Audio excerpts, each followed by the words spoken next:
Hello guys, welcome back to the channel. So today I'll tell you how you can add your professional bio on your Instagram ID. So let's do it. So you have first click on this icon, your profile icon. Your profile will be opened, and now you have to click on this bar. Here you will be shown set up your professional account. So now I have to tap on this complete your profile, and here I have found the bio. You can enter your bio, but I am entering I am uh,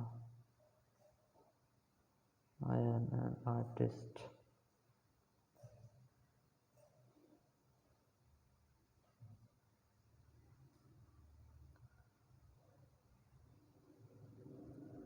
So then you will click on down. So now I have successfully added this to my bio, and I can see it to my profile page.